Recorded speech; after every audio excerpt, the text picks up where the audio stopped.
Hi, I'm Eric Siegel with ericstrains.com. Today we're going to be taking a look at one of the new 3-rail O-scale ALCO PA AA sets along with one of the PB add-on units from Lionel. Now these are available in a multitude of different road names, but as you can see today we're going to be looking at the nickel plate road versions. Alright, I'm going to start things off with a little bit of history on the real ALCO PAs, and then we'll talk about Lionel's rendition. Okay, so the PAs and the PBs were a family of diesel locomotives built by ALCO, the American Locomotive Company, to haul passenger trains, and that's what the P stands for, passenger. There were two units, of course. The PA was the cabbed lead unit, like you see here, and then the PB was the cabless booster unit that you see back here. A total of 297 PA and PB units were manufactured at the ALCO factory in Schenectady, New York between 1946 and 1953. Two models of each unit were manufactured. The PA1 and the PB1, each with 2,000 horsepower, were built between 1946 and 1950. The PA2 and PB2 with 2,250 horsepower were built between 1950 and 1953. Now, the Lionel model that you see here is based on the PA1 and the PB1. The PAs were gorgeous engines, as you can see, certainly some of the most beautiful early diesels made. They were also considered by many fans to be honorary steam engines, as weird as that sounds, because when the turbochargers on these things came up to speed during acceleration, it would cause thick clouds of black smoke to pour out of the exhaust stacks. And this thick black smoke was so intense that rail fans would actually try to make a point to photograph the PAs during that phase of acceleration because it was so picturesque. Now, as a side note, I have to say that these Lionel PAs really follow in the footsteps of the real thing in this regard.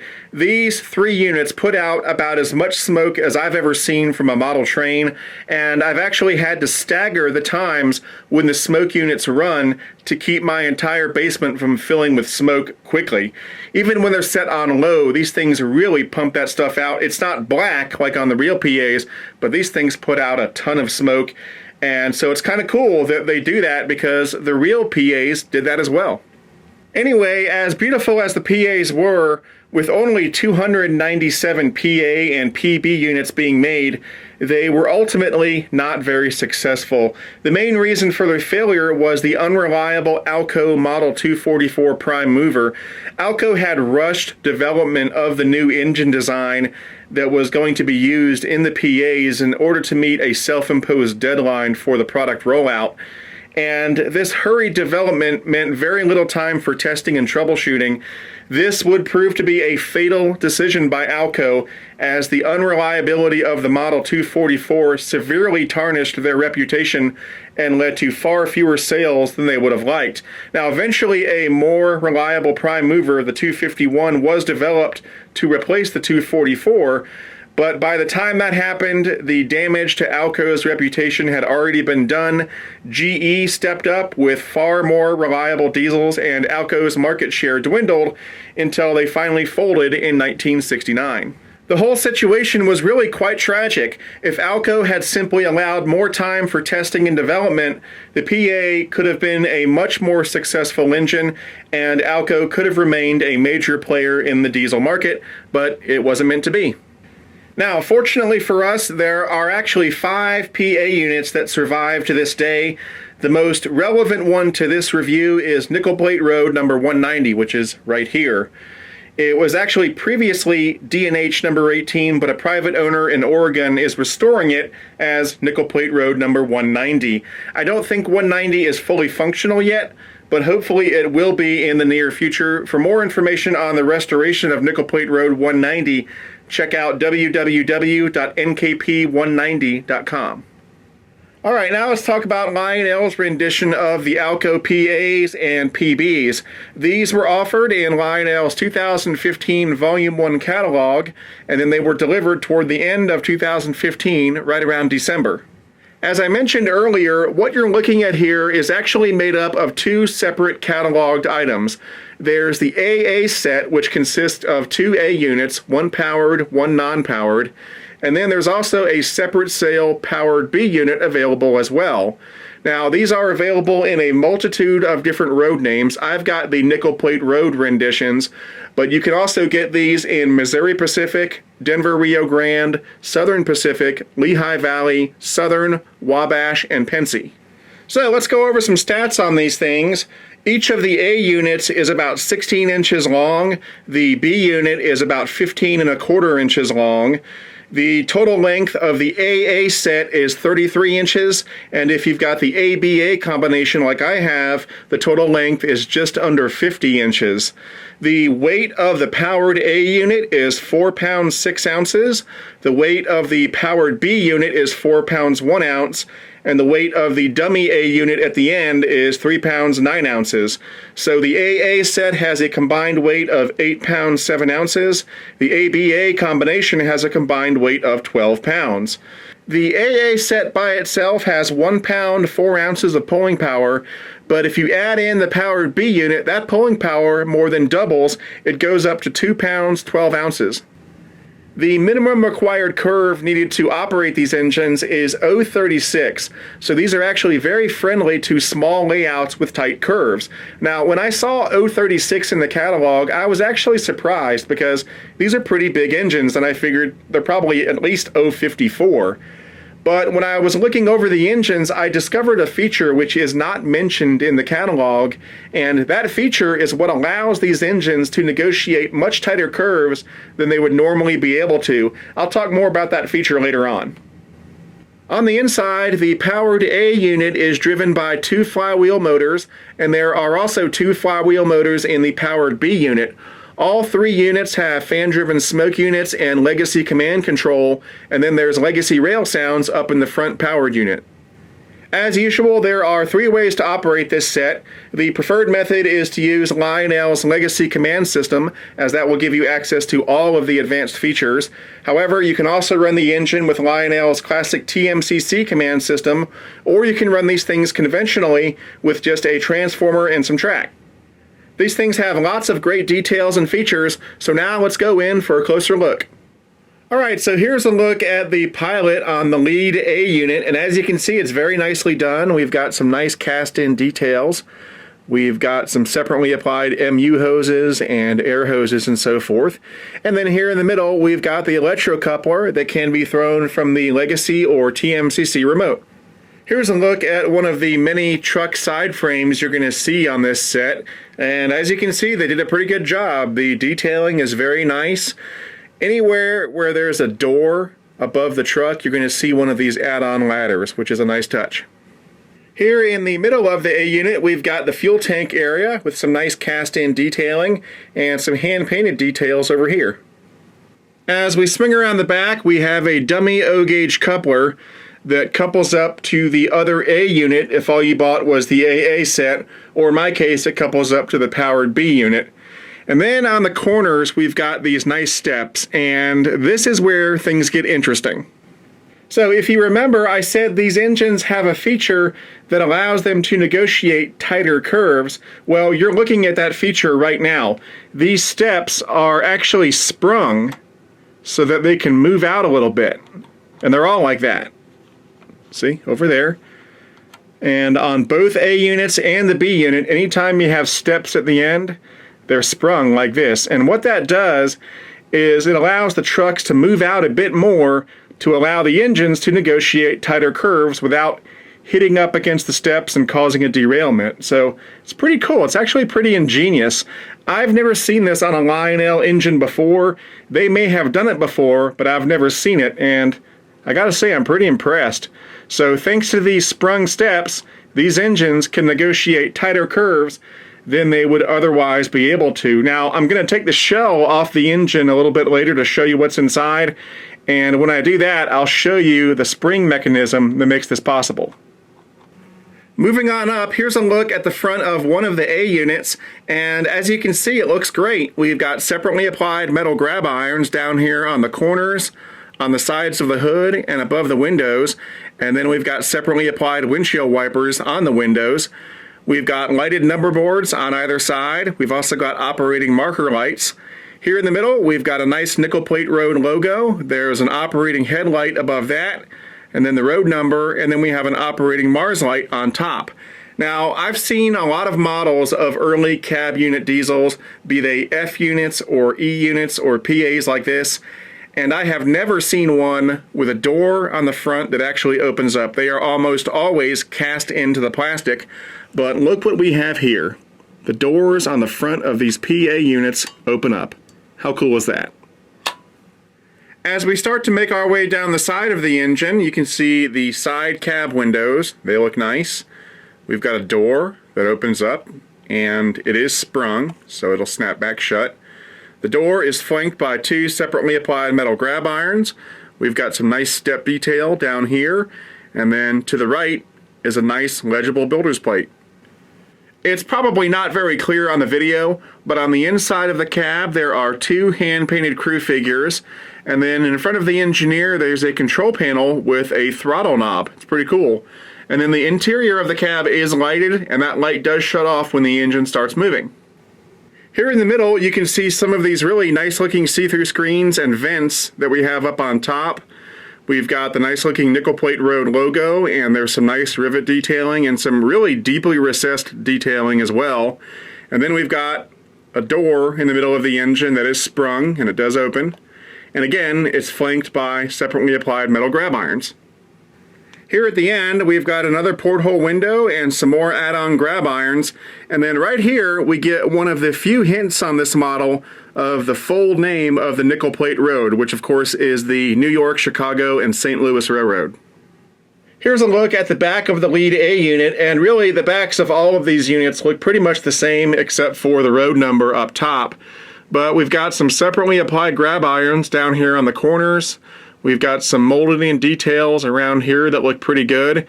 The diaphragm is very nicely done.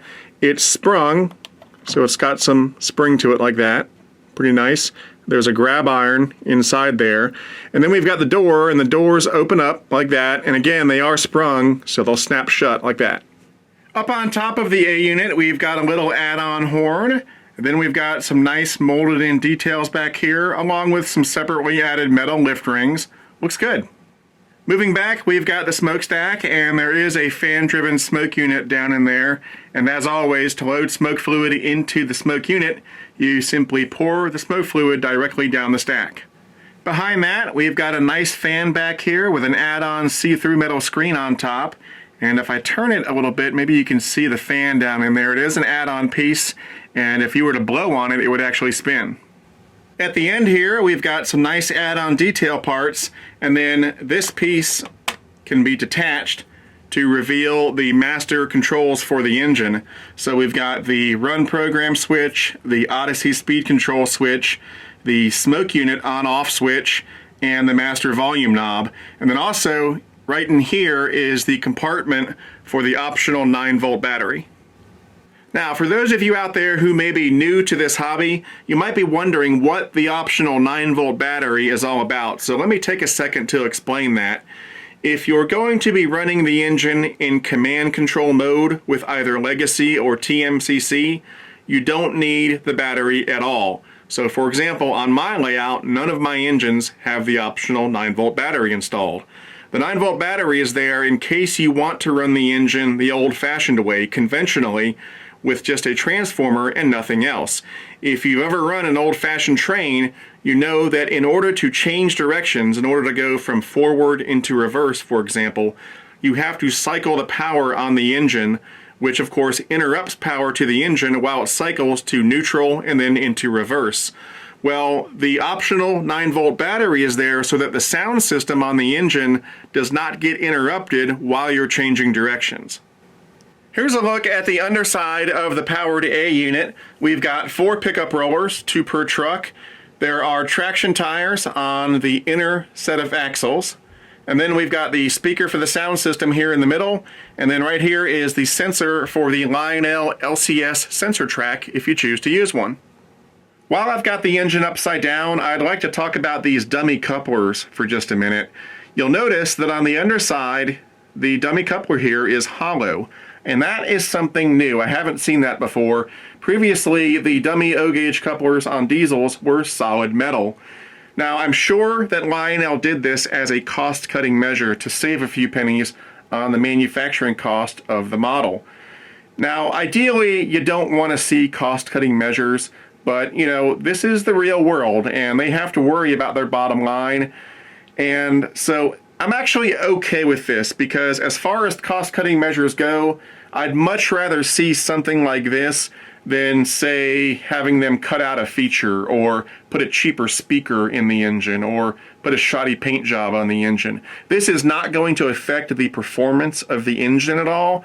And yet, if they can save a couple pennies by doing that, more power to them. So I'm actually okay with it.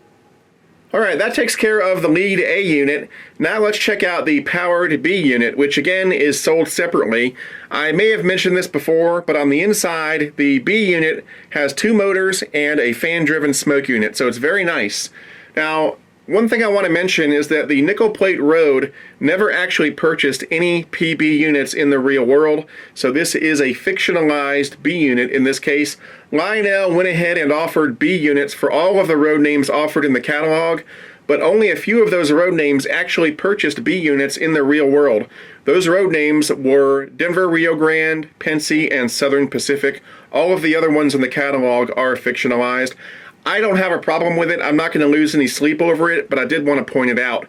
Anyway, the B unit is pretty much the same story as the A unit. It just doesn't have a cab. So most of the features and details are pretty much the same. So what I'm going to do is just go around real quick and show you some of the details, and then we'll move on to the unpowered A unit at the end of the consist. Since the B unit does not have a cab, the builder's plate is here in the middle by the fuel tank area, and it looks nice. One of the ends of the B unit has a dummy O-gauge coupler. And then on the other end, there's an electrocoupler that can be thrown from the Legacy or TMCC remote. And again, the end ladders on this unit, just like on the A unit, are sprung like that so that each unit can negotiate tighter curves. Just like on the A unit, on the top of the B unit, this panel can be removed to reveal the controls for the unit. Now, there's no volume on this unit, of course, because there's no speaker or sound system, but we've got a run program switch, an Odyssey speed control switch, and a smoke unit on-off switch. Here we have the underside of the B unit, and again, it's very similar to the A unit. We've got 4 pickup rollers, 2 per truck, and then we've got traction tires on the inner set of axles. One last thing that I want to say about the powered B unit before we move on is that because it has its own Legacy command board on the inside, it's actually a standalone powered unit. You don't have to run it with the A units that you're going to see it run with today. You could do whatever you want with it. You could run it by itself, although that would look kind of weird, or you could run it with other Lionel engines as part of a lash-up. You can do anything you want with it because it is a standalone powered unit. It's its own engine. Alright, now we come to the last piece of the puzzle, the non-powered A unit, which is pretty much identical to the powered A unit that you've already seen, except for a few differences. Number 1, there are no motors on the inside. Number 2, there's no sound system. Number 3, there are no crew figures in the cab, which is correct. And number 4, of course, it has a different road number. Now, it does have a functioning light system and a fan-driven smoke unit, just like the powered A unit. The only other difference is on the underside, on the last axle here, there's a magnet wrapped around the axle and there's a sensor under here. You probably can't see it. And what this does is it allows the smoke unit on the non-powered unit to vary its output depending on how fast or slow the engine is moving. So as the engine picks up speed, this magnet spins faster, which the sensor picks up and it increases the smoke output. And then as it slows down, the smoke output decreases.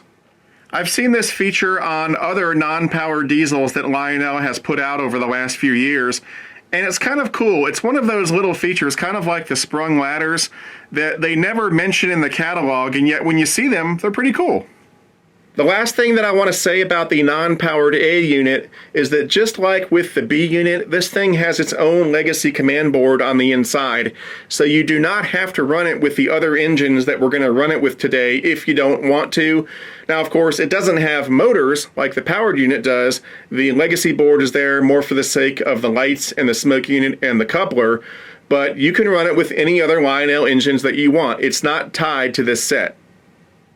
Alright, the last thing we're going to do before we start this thing up is BF-IMO, best feature in my opinion. You know, the thing that strikes me the most about this set is actually the paint job. This thing is gorgeous. I know it may seem weird to pick the paint job for the best feature, but it's the truth. When I get up in the morning and I come down to the layout room for the first time and I look at this table, this is the first thing that catches my eye. It's absolutely gorgeous, and I guarantee you that if I run this set during this year's open house, it's going to get a lot of oohs and ahs for just that reason. It's got a great paint job.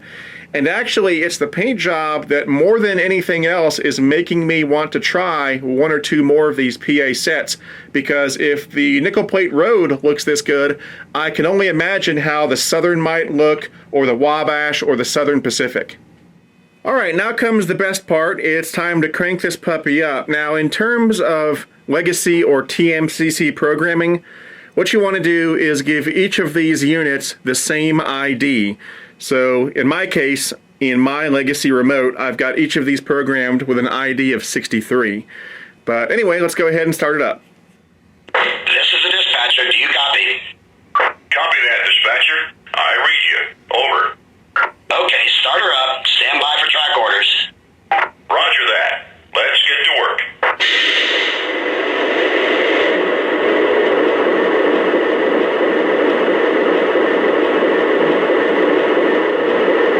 First, I'm going to show you the horn, but before I do that, I'm going to shut the smoke units off for the moment because there are 3 smoke units quickly filling the room with smoke.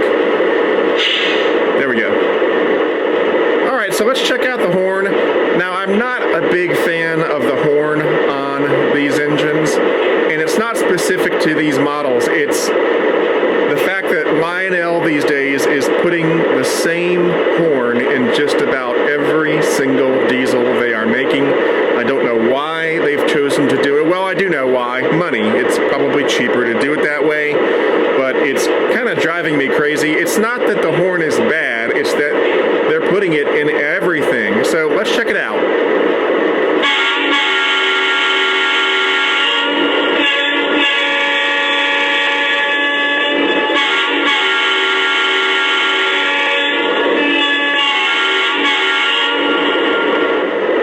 So as you heard, it's not a bad sounding horn, it's just that they're putting it in everything these days. If this was your first Lionel purchase, you probably wouldn't have an issue with it, but I do have an issue with it because I buy a lot of Lionel stuff, and these days it seems that pretty much every diesel has the same horn, except for maybe the ES44. I think that still has its own horn, thank God. But I've bought SD70s, PA units, E8s, and GP30s, and they all have the same horn, and that can't be right. So if anybody from Lionel is watching this, please, please, please start putting the right horns in the right engines again. Anyway, now let's check out the bell.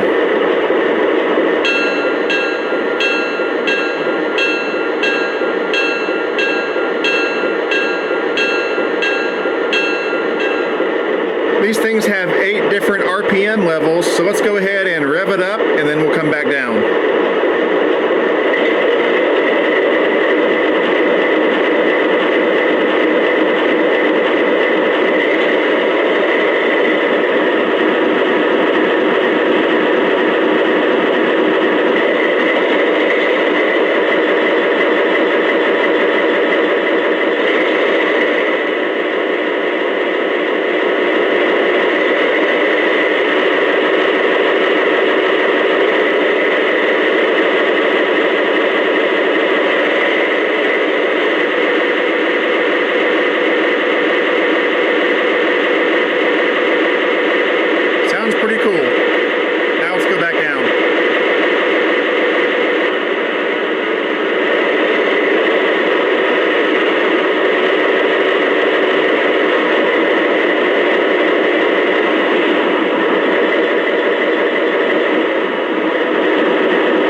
let's check out some of the always controversial crew talk sounds.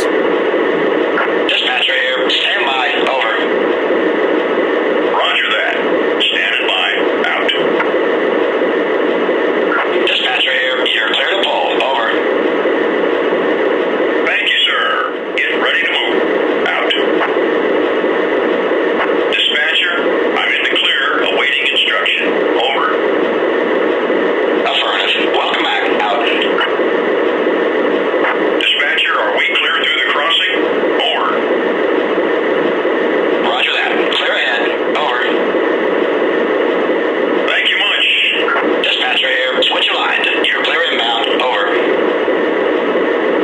That's great. Cleared into the yard lead. Out. Dispatcher here. Come to a full stop. Over. Copy that.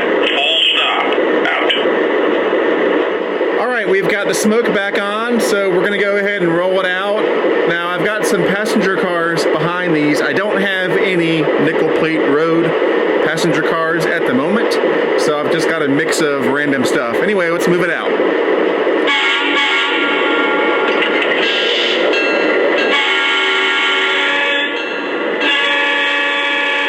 Tower, we're moving. Over. Affirmative. Keep rolling. Out.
All right, that about wraps it up for this review. These are gorgeous engines, and I'm really happy that I picked them up. If you're interested in getting some for yourself, the retail price on the AA set is right at $1,000, and the retail price on the Powered B unit is right at $530. Now, of course, those are retail prices. If you go through a good Lionel dealer, you can probably get a decent discount off those retail prices. And as always, if you're looking for a good Lionel dealer, try my favorite train store, which is Legacy Station. You can find them on the web at www.legacystation.com or give them a call at 770-339-7780. Anyway, that's it for now. I'm Eric Siegel, and I'll see you next time.